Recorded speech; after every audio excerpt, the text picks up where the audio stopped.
Hi, I'm Cece, and welcome back to an episode of Minecraft 1.16 Co-op Survival. I'm currently here standing at the smeltery because I just want a roof, because currently it's night time and there's some phantoms trying to kill me, but we have 5 people on the server, meaning that it's kind of hard to sleep right now. So, I'm going to chill in here while I do my explanation and then go ahead to my location. Inside the shulker box I have a lot of wood. I've been using the tree farm I made last episode to get lots of wood, and this probably like, it was not that long. I went to go make food and eat and came back to have that much here, which is just lovely. But what I'm wanting to do is actually back out into the water. It's to do with, that's not what I wanted to do. It's to do with the Kraken. Actually, I want to expand upon it, not actually building the Kraken itself, but instead building the area where the villagers go. Because right now they thought it was going to a bit of a pod, which isn't ideal. Right now inside this pod we have a lot of villagers just sort of chilling, along with a few that have escaped. So I need to get somewhere for these guys to go ASAP. So what I'm wanting to build today is around this area. Actually, probably a bit closer, a bit too far. I want to make sure it's close enough to the Kraken. I don't want it to be like too far of a trip. I'm not entirely sure how the lore is going to be about the Kraken. It could be that it's like, I don't know if I wanted it to be that's attacking or if it's actually the pet of the crew, because I'm going to be making a pirate ship. Oh, I guess not be pirate ship as much as a trade ship. And I'm thinking, if you watched One Piece? If you've watched One Piece, you may know of Lebowitz. He was a whale who followed around a singing pirate crew. I thought I could do something possibly similar with a Kraken. Like this Kraken just sort of follows around the around the pirate ship, being friends with everyone, which I thought would be quite fun. Okay, so what I need to do now is, I don't know how exactly I want to go about doing this. So there's, I don't have my shulker box. No.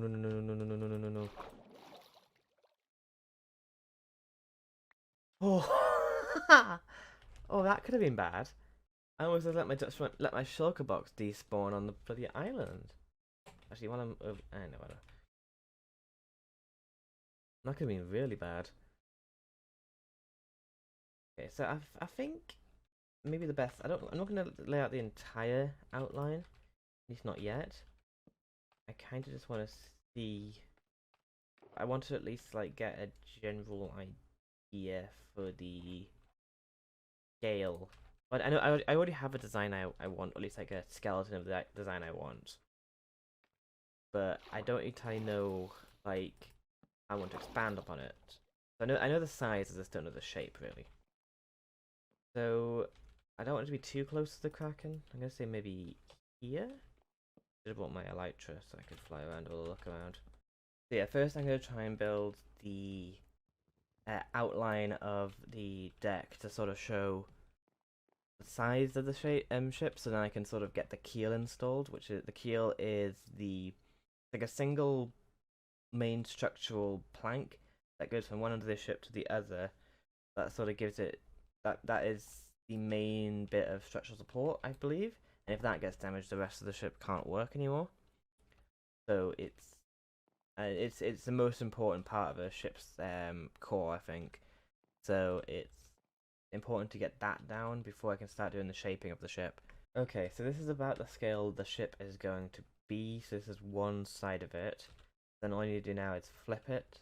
It is obviously the edges of the ship aren't going to be, the ship's not going to be this deep down in the water.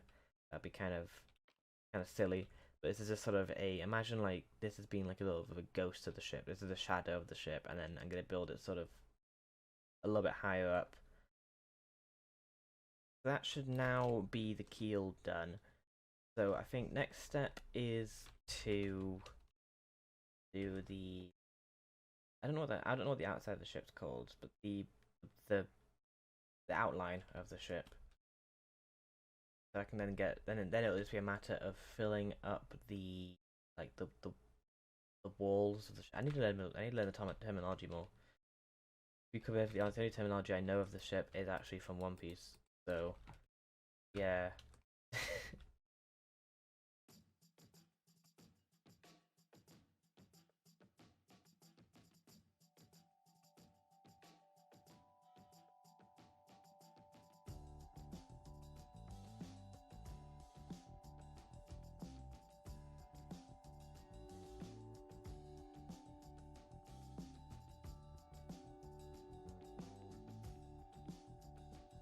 Okay, so I am back, and I might have gotten a little bit carried away and built pretty much the entire hull of the ship. Yeah, I didn't actually intend to do the entire ship in one, especially not while not recording it, but I kind of got a bit carried away. It's obviously not complete, it's taken on water, so I need to drain that. And I don't intend to keep this being flat. I kind of want to like raise at the back and maybe a little bit raise at the front a little bit, sort of like an actual ship. Obviously there's going to be masts and all that sort of stuff. But you might be wondering how the villagers here are going to get, oh god, so many of them, how the villagers here are going to get actually into the ship, and answer is, I don't know. I really didn't think about that. If I was smart, I would have just made the tentacle directly go into the ship. And I wish I did that. But, oh well, I will figure something out. I think what I might do is have a little, like, raft or a little boat. Because sometimes with these ships that are so big, you don't always dock the ship directly at the island or wherever you're going. You sometimes have, like, little connecting boats that will, like, you can use to get, like, a bit closer to land and stuff. Sort of like these. So maybe I can make a slightly bigger version of that, which would be like the connecting boat, which would be like attached to here, and then that boat can have like some secret route to get into the actual area. I think what I'm going to do now is I need to drain the ship, but unfortunately I think Zizo has all the sponge. So I either can go collect more sponge or just do it the old-fashioned way and fill the boat with dirt and then just mine the dirt out. Which isn't a fun way, but at least it's not that much water. It'll definitely be faster to do that than it is to just go out and look for an ocean monument. Okay, and oh, okay, and now I am finished draining this, and honestly this felt like it took longer to do than actually build on the ship. It didn't take as long, but it's just that kind of like really boring task that just takes longer than you really want it to. But it's done now. So next step I guess is to put on the flooring of the deck and the roof of the whatever cabin. But I'm gonna do that tomorrow just because it's getting a bit late now and I want to sleep. The deck has now all been placed in. It's definitely weird. Like it's just I didn't realize how big this build was, or at least like it it's a lot different being on the actual deck itself than flying around it in like my creative world. But it kind of makes the Kraken look a bit tiny. It's a shame. I need to finish up the Kraken as well. There's still like a few tentacles I haven't done yet, and the other side's looking a bit abhorrent. But this side is going well. But I need to. I want to start working on the area for the villagers to go because Jesus, look at that. They're starting to go a bit mental. So I need to set up some of the trading cells. I've got all the resources I need here. Hope this new contraption container would hopefully make life a lot easier. Yes, I'm going to use dark oak planks for this. So I was thinking of going for spruce for the walls and then dark oak for the floor, which I think could look good. But I kind of want to have it be almost like this. The spruce is just like the actual ship material they originally made, and then like the dark oak is paneling that the people who bought the ship ended up using. Kind of my vision right now for it. So I believe the glass needs to go like this. So it's been a while since I've made one of these. Since it's modular, it's just kind of repeating the same design over and over again. But I'll build one cell on camera. Okay, editing CC here, and I am not gonna show you that footage of me building those because genuinely the worst explanation I have ever given. I'm the one who built it, and watching those clips, I have no idea what I just built.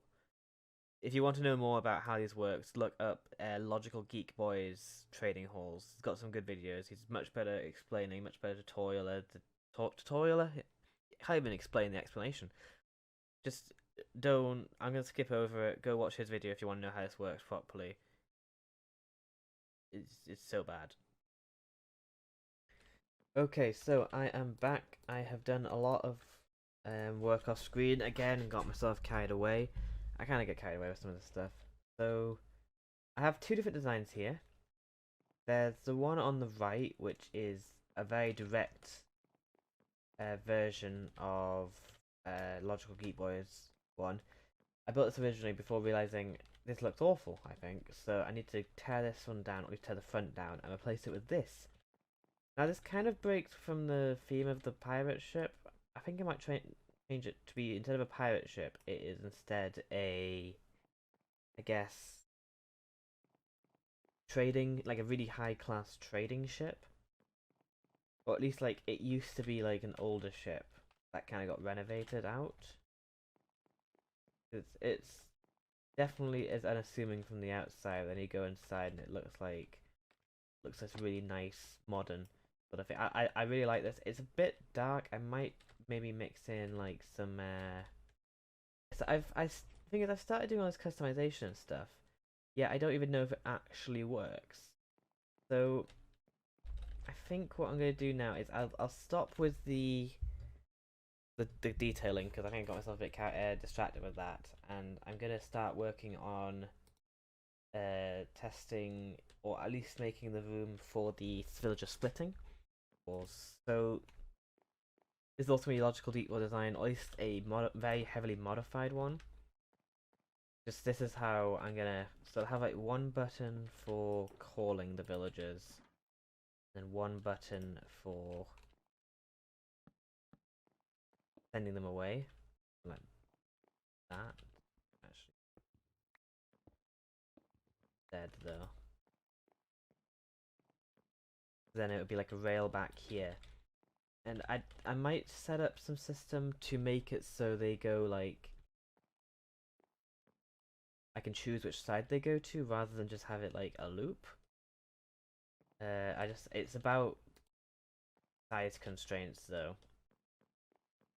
I could instead have it at the back. There's a bit more. I think there's a bit more space to work with at the back. Actually, not much more space though. But I think I want to have the entrance here. So the villagers that. Yeah. So I want to have this at the end. So I guess it's a matter of. So how much space do I have to work with underneath? Very little amount of space. Okay, this is going to be a test of my compacting skills. Quite fun. Fine. Take these out of here. So I think step one, I think down here I'm going to focus on the, maybe I have like this button here will send the villager to the right, this button here will send the villager to the left maybe, and then I have like a call button above. Weird. Something like this. I had a design I used to use a lot, or like I say a lot. I designed it for one of my old survival worlds where like it was, I believe it was something like this, where you'd have the floor sort of raise up and down depending on what, like it was a block swapper. I'll just do a separate block just so you can, it demonstrates a lot better. Either. So it up like this. But if I were to do it with this as a veil, dead, so like this.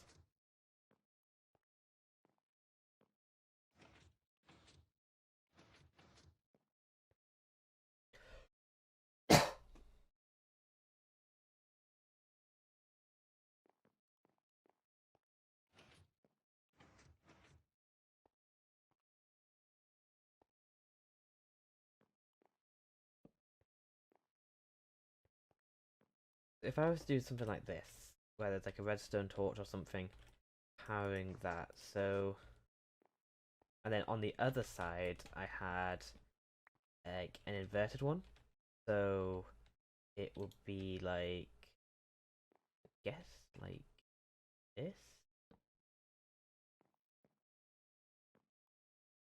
Not sure if this is gonna. I know that they've sort of optimized distance with rails. So this might be fixed. 'Cause I remember I used to have some issues with this.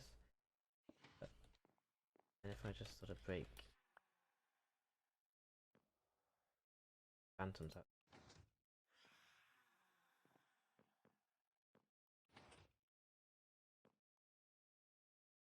set up a. My mind's flickering around here. So if I set this up to there and then put either there. Ah. Okay. So then if I go back to that idea of having it swapped around, so this. Oh. What happened here? Thought they fixed that. I was just doing it too quickly.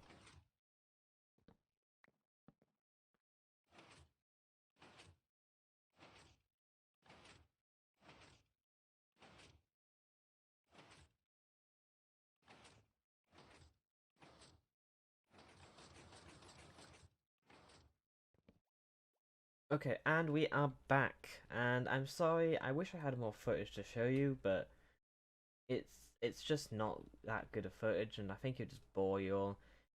It's pretty much just an hour and a half to 3 hours of us just troubleshooting problems and sorting villagers, which isn't entertaining content in my opinion, and I'd rather just not waste time in that with that in the episode. So I am actually currently here in the captain's chamber. I've done a bit of shaping on the ship. I don't have any actually don't have rockets. I can sort of do a fly around. I'll quickly show you this as well. This is there's a Wigglytuff guild, built by Will. Quite funny. Over here we have I've done some shaping of the ship. This stop over here. So there's plenty more to do. I'll do more detailing, but it's sort of I've bent the ship up. I've curved the ship up a little bit to add a bit of a whatever that's called, and then also done there to add whatever that's called, and it's looking a lot better. I need to do a lot more work on it, but at least it looks more like a ship now, and it's coming along. But down here is where the villagers will be inserted into the system. It's not actually hooked up yet, and as you can see, we have got a lot of villagers in here. Like, a lot of villagers in here. Too many villagers. Please help. And then when you come down here, we have the actual villager training hall. So we have gotten one of every single villager type except from farmer in here, because we have farmers elsewhere. And then on this side, it is purely librarians. So we've got a few extras of the ones we're going to be using more often, such as stonemasons, who will be selling us quartz later on, and then we've got armorers and all sorts. And then down at the bottom we've got like cartographers, who we aren't going to be really using as often. At most, they'll probably be selling us maps, really. And we've got cleric and stuff. But over here is the villager sorter. I can't actually demonstrate it for you, but I can somewhat explain it. It is going to be, or it's basically, you press the button on the top, it will send a redstone signal over to this dropper or dispenser, which has a minecart in. The minecart will then go through this pod, grab a villager out of here, and then put them down into this section here, which is our sorting zone. So we'll keep placing and breaking the workstation that they use until we get them to what we want, and then we'll lock them there. and then we can send them off to wherever we want. Initially, it was just sending off these holding areas, but now that they're all filled, apart from the ones at the end which I haven't built yet, because I added one extra space for them, so I don't know if I'm going to fill that in. Don't know if I'm bothered. But after that, they'll start being sent to different areas. Maybe if I want to have some clerics or something near the zombie pigman farm to get a bunch of emeralds from rotten flesh, we can do that. But the way that the system down here works is it's actually a lot simpler than I originally expected it to be. I was trying to make some logic-based circuit where like it would know which side you want to press before realizing why not just have each button represent which way it's going. So the button on the right here but left of you when you're inside there, it'll power this redstone dust and then go into a pulse extender here, which will then turn this block swapper on, putting a rail in the way so it can then move the villager over this way. And then it's the same thing flipped on the other side. And yeah, it's a bit of a mess in here, but we managed to make it all fit in, which is quite impressive, I think. So it has definitely worked out in the end, if not being a very painful experience. I hate villagers. Villagers are the worst. They're so annoying. But they are so powerful at the same time. Like, some of the trades we have, like we got a silk touch dude here, we got that sucks. Then down here we have the mending boy, who does a trade for 18 emeralds, and then later on I managed to find one who had, where is he?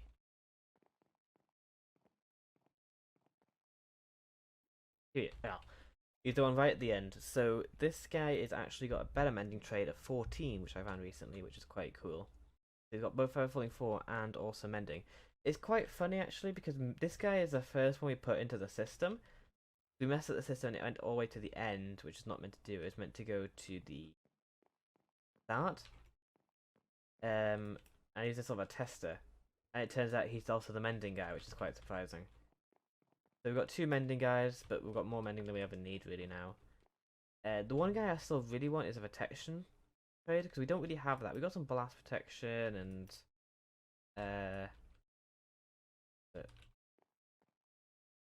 we have some blast protection stuff, and I got an unbreaking guy, but I think protection's the one thing we're lacking on. But now, as you might have noticed in the start of this clip, I have Netherite armor, which is awesome. So I might show off a clip of how I actually got that. Hope you enjoy. Okay, so when I went to go collect the Netherite, I used the Nembomb bed bomb method, which is basically you go to Y14 and then digging out some poke holes and placing some beds in those areas. When you try to sleep in a bed in the Nether, it explodes because you can't pass the time in the Nether since there is no time. By using the bed explosions, you can dig out a much larger area in a much faster time than you can normally with beacons or TNT or anything like that. It's the cheapest way of doing it.